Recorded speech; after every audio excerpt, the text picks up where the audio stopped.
Adam Wainwright gets career win number 199. Why last night's game had a playoff feel for me, despite the Cardinals sitting in last place in the NL Central. This is Locked On Cardinals. You are Locked On Cardinals, your daily St. Louis Cardinals podcast, part of the Locked On Podcast Network, your team every day.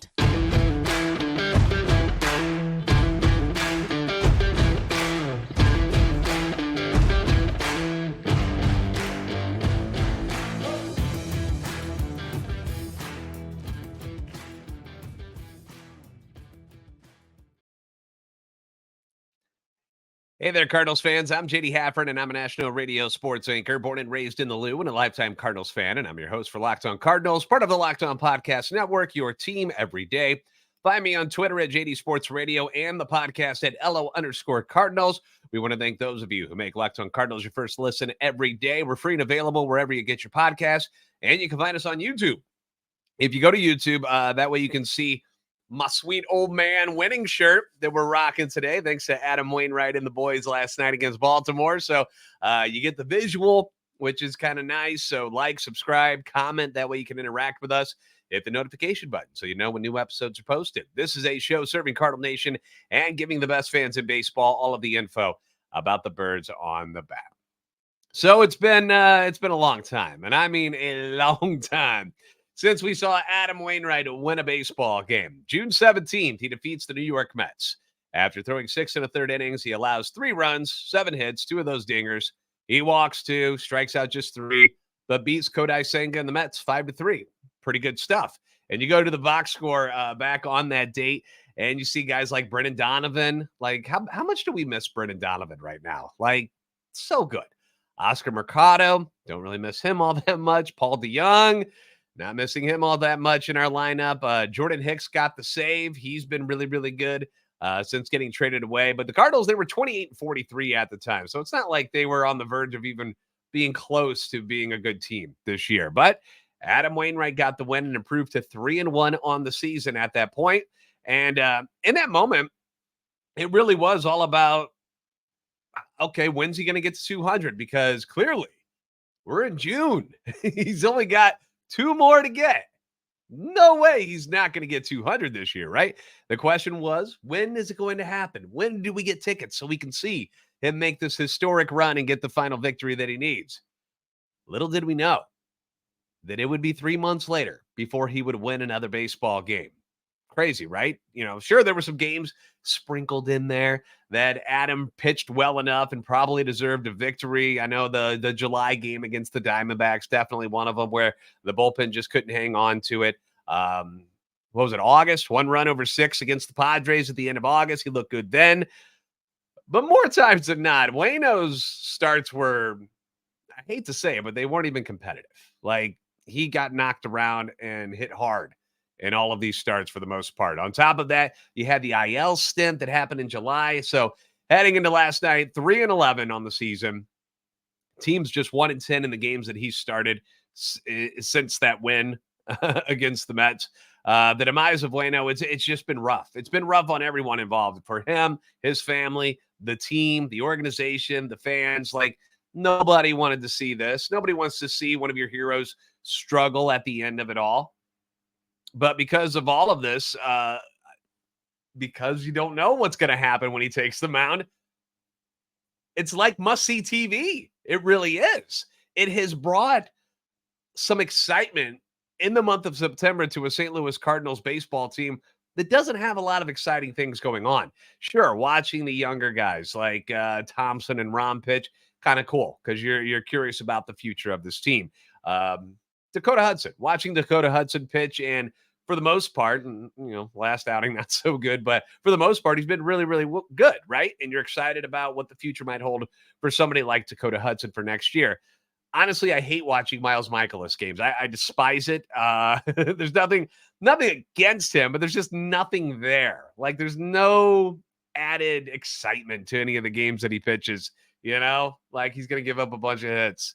Probably a couple of home runs. They might win the ball game still, but very vanilla. Very not a whole lot of fun involved there. But Waino desperately trying to get through his starts and try to get just 2 more wins on the season to reach that 200 club. I mean, that's about as good a drama as we're going to get here as Cardinals fans down the stretch. And this is for a team, again, 17 games under 500 right now. There's not a lot to root for. I'm pulling strings each day trying to find positive things to talk about with this club. They have played better recently, don't get me wrong, and I've enjoyed it thoroughly, and I think you have too. But the Adam Wainwright starts, like, you got to watch. You just have to. Most of his starts have been entertaining for what, like 3 innings? And then the other team starts banging him around a little bit, starts smashing balls off the wall, and it's all over. Kind of like it reminded me when I was thinking about it, like the old Mike Tyson fight. If you remember Mike Tyson when he was really, really good, before he got in trouble and went to jail and did all this stuff, when he was just knocking people out, guys would get into the ring and they would just kind of dodge and dance for a couple of rounds, and then bam, he would knock one of those uppercuts. They would connect, and then it was just night. You'd be out. That's kind of how it is with Adam and most of his starts, because for a couple of innings he usually can dip and dodge trouble, but then they finally get to him, and then and it's usually pretty bad. But last night things were a little bit different. They were a little bit different, and I don't know what it was. Perhaps it was the level of competition that brought out the best in Adam Wainwright. It's possible. You've got the top team in the American League that he's going up against. Maybe his body was just feeling a little bit better. Maybe the baseballs were rubbed up perfectly for him. Whatever it was, the future Cardinal Hall of Famer, he just looked better than usual. He just looked better. Just physically, mentally, he looked really, really focused. Yes, he gave up hits. 7 of them to be exact, over 5 innings. But he walks 3, including the first 2 batters of the game, which got things started off. We're like, oh, boy, this one's not going to last long. But he worked his way out of trouble when he needed the ground ball or needed a pop-up or even a strikeout. He was able to get it. And this is an Orioles team that thrives with men on base. They're the best hitting team in baseball with runners on base. They go 1 for 12 with runners in scoring position, and they leave 10 men on base. That is not normal. And no, that wasn't all when Adam Wainwright was pitching, but overall, Adam Wainwright was able to hang on just long enough where he didn't give up like the one big hit that would cost everything. The 4th inning was a little bit hairy after the 2 singles. Then he got the error on Arenado, and I'm thinking, man, the defense is going to bone him, aren't they? They're going to screw this up. But instead, next batter, they turn that 6-4-3. They get out of it. 5th inning, do or die time to qualify for the win. They're up 3-0. Leadoff walk, then a single, and then another single. By the way, those does it drive anyone else nuts? Do you just want to smash your TV when these weak ground balls make it through the shifted infield like I do? I can only imagine how infuriating it is for the pitchers when the ball goes right where someone would normally be standing into the outfield because they are shifted. I'm sure that the stats back it up, or they wouldn't be shifting like that. But man, does this seem like recently it has been happening a lot, where soft contact is going right to where a dude would normally be standing. Instead, it goes into the outfield because of the shift. Anyways, we got a 3-1 ball game at this point in the 5th inning. Nobody out, runners on 1st and 3rd. Is this the inning? Is this where it's all going to go kaput? That's what we're all thinking, because we've seen this movie over and over and over. Next guy, soft grounder, force out. Run scores, though. 3-2 ball game. At this point, I'm on the edge of my seat, right? This has like a playoff feel for a dude who is 3-11 on the year, mind you. But I can't turn away. I need to see either the train wreck happen. I need to see it all just, or you see him get out of it, and you see the thrill of victory if he can do it. Huge strike out of Cedric Mullins on the tailing sinker. He's the next hitter, like Greg Maddux gorgeousness on that pitch. Beautiful. 2 down. Then Hayes rips a double, but the runner does not score from first base. They're able to keep him at 3rd. Now I'm like watching through my fingers, like a horror movie. If you're watching on YouTube, you can see I'm like this. I'm just peekabooing. I'm peekabooing through the fingers because I can't watch it. I'm like, I cannot believe he's going to give up this run, isn't he? And then it's going to screw everything up because they're not going to bring him out for the 6th inning. 1 more out. I'm like, come on, Waino. We can do this. We're all behind you. And lo and behold, he gets Frazier to whiff on the classic curveball. Down goes Frazier. And he's out of it. Jubilation for all of us in Cardinal Nation watching. Waino, he does the fist pumps. He shows the emotion on the mound, which you love. I can finally breathe again when I'm watching the game. I'm like, whew. And then I'm reminded that this is only the 5th inning, and we still got to get through 4 more innings before it can actually be a win, because now he's qualified. But the bullpen, give them all the credit in the world. They are able to hold up against one of the top comeback teams in the league. They got like over 40 comeback wins. It's crazy. No easy task, but they do it. Gallegos, Liberatore, King, Helsley, they shut it down. Win. 199 is secured, and I was so happy last night. You would have thought, honestly, I wanted to pop champagne. I was so happy. I wanted to pop champagne as if we had just clinched a playoff spot or something. That's how happy I was. Happy for Waino. Happy for the team, the coaching staff. You could see it in the post-game interviews on Bally's with Ollie, how just like a relief it was for everybody to finally get him that 199. And everybody just loves him. And it was nice to see everybody smiling and enjoying the game of baseball again after, such a tough year. You could just tell it was a big relief. So now he's closer. One more to get to 200. Now, the team may not have much to play for the rest of the season outside of, pure pride or guys playing to hopefully get a role for next season. But getting Wainwright to number 200, it is clearly very important, and it is a goal of this team moving forward. And they're going to have like 3 more chances to accomplish it. And I really hope he does. And it's added so much more fun to the end of this season. Again, a team that is buried in last place in the NL Central. And I can't wait for his next start. I'm excited for it. I want to dig through some listener comments and reactions next. We'll do that on Locked On Cardinals. Get ready for the NFL season with incredible offers from FanDuel, America's #1 sports book. Right now, new customers, you can bet $5, $5 little dollars, and get $200 in bonus bets, guaranteed. Plus, all customers who bet $5 will get $100 off of NFL Sunday Ticket from YouTube and YouTube TV. Chances are, if you're in St. Louis, you aren't rooting for somebody who is in the vicinity. You're rooting for somebody who's in a totally different city, whether it's the Rams still or like me, rooting for the Packers up north. NFL Sunday Ticket is perfect. It's perfect for people who root for teams out of town. And now is the best time to join FanDuel. The app is easy to use. You can be on everything from spreads to player props and more. My Packers crushed the Bears, which was a beautiful sight to see. They're going to be in Atlanta this weekend to face Desmond Ridder, who frankly does not scare me. Tomorrow night's game, you got the Vikings against Philly. At Philadelphia, Minnesota lost at home to Baker Mayfield and Tampa Bay. What was that? Eagles favored by 7 right now at FanDuel. Might put some money on that. Visit FanDuel.com/LockedOn. Kick off the NFL season with an offer you won't want to miss. FanDuel, the official partner of the NFL.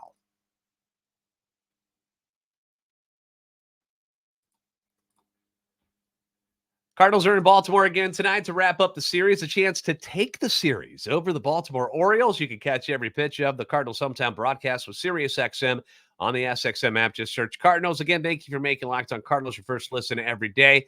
Comments on YouTube, drop them every single time, good or bad. I want them from you. Give them to me on Twitter as well. Your feedback, always welcome and encouraged. I appreciate each and every one of you. Whether you're happy or sad about what's going on, I want to hear from you. So let's get through some of these Locked On Cardinals listener comments. Let's start with last night's win, because we had a lot of good ones. Everybody was feeling happy about last night's win. Jessica Bailey writes this: I was so happy for Adam Wainwright that I actually started crying between fist bumps, jumping jacks, and uncontrollable laughter. So happy for Waino. Now let's get that 200th win. This is one guy that I'm going to truly miss when this is all over. And I think we all feel the same way about that, Jessica. I mean, we're all going to miss Adam Wainwright. First off, thank you for commenting. But we've all spent so much time with Adam over the years that he's like a family member. We've gotten to know him and his family so well. And, watching him go out there and to try to accomplish this goal a goal that only a rare few have accomplished in a Cardinals uniform. You got Jesse Haynes, 210 wins, then Bob Gibson, 251, and that's it. That is it in the 200 win club for the Cardinals, and Waino's trying to get there. This is historic. You're watching history. He also passed Bob Forsch for third last night in Cardinals history in innings pitched, so he's now third in that category as well. He remains one of just 13 pitchers in MLB history to make at least 400 starts while spending his career with one organization. That's crazy. And the Orioles marked the 27th team that he's beaten in his illustrious career. I mean, what you saw last night was history, absolute history. And I'm glad that I was around to pay attention to it and watch it. Also, got word today. I got to look this up real quick because I saw this. It was a Derek Gould maybe that posted it, but the final weekend where Adam will be pitching, final home weekend at Busch Stadium will include a live concert featuring Adam Wainwright. So post-game September 30th performance of new songs by Adam Wainwright. So the country singer Adam Wainwright also going to be on display. So I know people are going to try to get the tickets to go see him in his final appearance at Busch Stadium, his final appearance in a Cardinal uniform. So that should be a lot of fun. Let's move on here. Arnold Keene talking about whether or not the Michaelis extension is still a good one. That was Monday's episode. I believe I posted that one. Kind of asking just because Michaelis has been kind of meh. Are you still happy that he was extended? And Arnold says, at the time, it was a good idea. Who knows what the future holds? Can't always predict what a player is going to do. Sometimes I feel like some players just try not to get hurt during a lost season. Not saying that's what he's doing. I don't want to believe it's possible. Well, thank you, Arnold. Yeah, I don't think it's an injury thing or him trying not to get injured. I'm still a believer in Michaelis. And like I mentioned in that episode, he's tinkering with things because he can afford to tinker with things at this point of the season, trying to find other ways to give him an edge. Sometimes they work, sometimes they don't. And when they don't work, they get knocked over the wall. He's given up a lot of home runs recently. My biggest concern about Miles Michaelis this whole season, it's not the soft contact, it's the pitch placement that leads to the soft contact, which leads to the hard contact as well. He doesn't possess that strikeout stuff where he can just get away with missing his spot. So when something misses and floats over the heart of the plate, he gets burned. It's bad. And I'm sure he'll do whatever it takes to figure out how to get that right for next year. I just hope, what I really, really hope, I just hope they aren't stuck relying on him to be one of their top two guys next year. He's got to be your number 3 at best. Hopefully a number 4 if they're going to be serious about winning a championship. Like, honestly, you can't go in to the season next year and expect Michaelis to be your number 2 and to honestly say you're going to contend for a world championship. You just can't. Gordon Calbreth on the same subject here. Michaelis for another 2 years, another bad contract by Mosaic and Company. Man, Mats for 2 more years. These 2 guys should be in contention for the number 5 spot. But hey, they'll probably be your number 2 and number 3 for next year. And that's only if we manage to get one ace in the offseason. I'm not hopeful. Well, as I mentioned, Gordon, thank you again for the comment. Makes me nervous as well. I was encouraged by the progress Mats had made this year, but the dude cannot stay healthy. It's just that simple. You cannot trust Steven Matz' health and expect him to give you 30 starts next year. Like, what has he shown you over the last 2 years that makes you believe that you can bet on that? Nothing. And with the escalations in salaries, I still think the Miles contract you're going to be okay with. It's 2 years, but you can't go into next season as him being one of your top 2 guys. That's the real issue for me. I don't care about the extension. That's fine. But if he's one of your 2 guys at the top of your rotation next year, you're in trouble. You're just setting up for failure. All right. Thank you again for all the comments on the videos and on Twitter. Sorry, we're running low on time here, but don't be shy. Feel free to drop a line whenever. Also going to be launching the Cardinals subtext soon so that we can all communicate even more. What's the word I'm looking for here? I don't know. A little more one-on-one experience with people. It's like texting each other. I'll explain it to you when we get it rolling. But we're going to wrap things up next with an injury update on Nolan, Gorman, and Willson Contreras on Locked On Cardinals.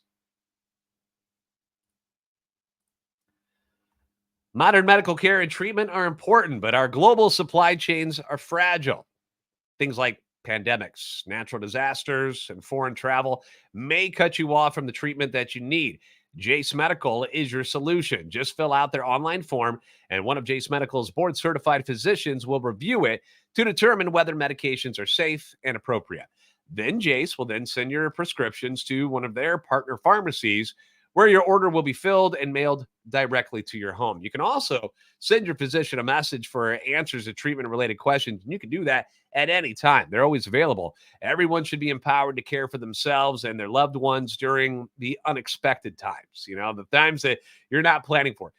In the wintertime, we expect to catch a cold once in a while, but that's not always the case the rest of the year. Other things happen. So it's the unexpected that you want to be prepared for. And that's why Jase Medical offers the Jase case. So you can save more than $360 by getting these life-saving antibiotics with Jase Medical, plus an additional $20 off by using my code, which is Locked On, LOCKEDON at checkout on jasemedical.com. That's JASE medical.com.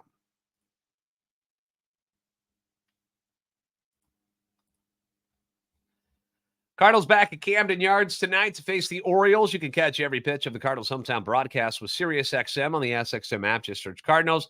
Last night, we got maybe a little bit of a blessing in disguise just for the night, when Nolan Gorman left the game due to hamstring tightness, is what they said. That injury allowed Richie Palacios, who is so much fun to watch, it allowed him to come into the game, and all he did was knock out 2 solo shots. No big deal. Richie Palacios, man. I even put up a poll question on our Twitter page last night for the Locked On Cardinals Twitter page on whether or not you'd rather have Richie Palacios or Dylan Carlson in your outfield next year. And a lot of people, I haven't seen the final results yet. That won't be done until during the game tonight. But a lot of people were pro Palacios. But Gorman, if you missed it last night, he was trying to run out an infield grounder when, he felt it tug. And instead of pushing him, they took him out. It's been an injury-filled season for Gorman, which you don't like to see. Back issues obviously been a thing, and now this. One listener commented to me last night, says he's becoming Tyler O'Neill 2.0, and I really hope that person is wrong, because I don't want to go through this. We've had our fill with the Tyler O'Neill injuries. Oh, he's got all the possibilities in the world that he's going to be this great player, and we saw 1 year of it, and since then, injuries. I don't want that to be what's going on with Nolan Gorman. That would be a real shame. But watching it last night, if you go back to it and you watch him go through the bag and you see him pull for it, and he's like, my hand, it didn't look good. So I wouldn't expect him in the lineup tonight. Haven't seen a lineup drop yet, but so far, no updates. But when I see something, I'll shoot it out on Twitter for you. Willson Contreras also left last night's game, said he suffered a right-hand contusion this past weekend in Cincinnati. Was still sore enough on Tuesday that the plan was actually that he would only play half the game. So he wanted to be in there for when Wainwright was pitching, and then when he was done, he was done. So that's why they did that last night. Said he would also be out of the lineup on Wednesday, but hoped to return on Friday with the day off on Thursday for the team, allowing the hand some additional time to heal. So that doesn't sound serious. So great news for Willie. Be sure to catch every pitch of the Cardinals hometown broadcast for the game tonight against the Orioles and this weekend against the Phillies with SiriusXM on the SXM app. Just search Cardinals. Tonight, we got Drew Rom back on the mound. He'll be against his former organization, which is always probably a little bit odd. But hopefully that gives him that extra to pitch well tonight. Kyle Gibson on the mound for the Orioles. He's 14-8 on the year, but he ain't that good. He's got an ERA over 5. His ERA was over 7 in the month of August. He is certainly a very hittable pitcher. He's got wins because his team's good, not because he's been all that good. So hopefully the offense comes out banging tonight. First pitch, 5:35 St. Louis time. If you haven't already, please give us a follow on Twitter at @LO_Cardinals and at JD Sports Radio. Like and subscribe on YouTube. Help the channel and love for our Cardinals grow. I'm in a good mood today, man. Adam Wainwright has made this a better Wednesday. I can tell you that much. Got a nail in my tire earlier. sucked. Had to buy 2 new tires, but Adam Wainwright makes it all worthwhile. It makes me feel a whole lot better. So you enjoy the rest of your day. You're the best fans in baseball for a reason. I'll see you next time on Locked On Cardinals.